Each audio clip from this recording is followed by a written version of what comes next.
By now, you may have realized that some of the pictures that you want to include are not available in the free stock content photos or videos. So you may be interested in uploading your own content. Again, you have to pay attention to the copyright laws. We are in school, so we're covered by fair use, which means we have a little bit of leeway with copyright. But since we want to put these on the news and share them, we need to make sure that all of the pictures and music that we're using are copyright free. So what you're going to need to do is to first find copyright-free images and then upload to Animoto.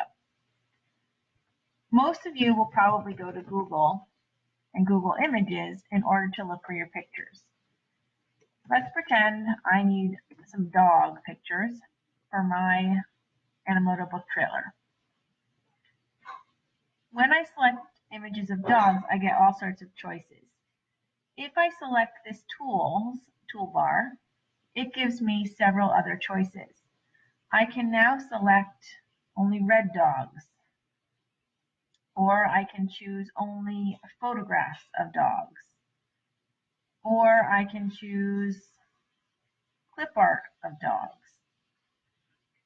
Every one of these choices that I'm making will help set the tone for your book trailer. They might make it more funny, more mysterious, or perhaps more realistic. So you're going to have to make some decisions. The two options here that are most important, and the two that I really need you to pay attention to when selecting your pictures, include the usage rights and the size. The first one is easy. You need to select large pictures so that the pixels are really close together. So when you add these pictures to your Animoto video and we blow them up onto the big screen, the images aren't fuzzy. The second one that you have to pay attention to is the usage rights. What we're looking for here are pictures that are labeled for reuse with modification, non-commercial reuse with modification, or just labeled for reuse. So you can choose any of these four.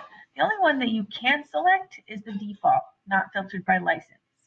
So let me show you when we select label for reuse, what shows up. These are the options that show up when you have large image with reuse options for copyright. Once you decide which one you'd like to use, you would click on it, and then you have to isolate the image by selecting View Image.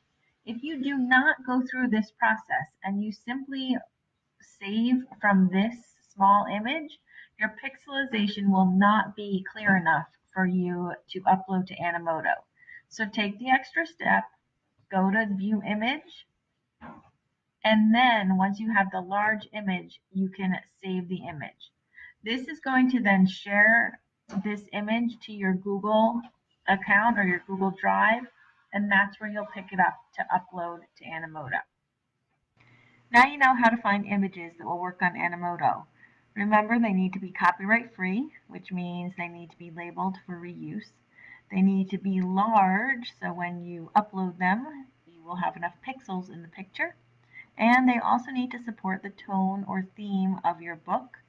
So consider the genre that you're working with or the message you're trying to share with your readers and choose accordingly.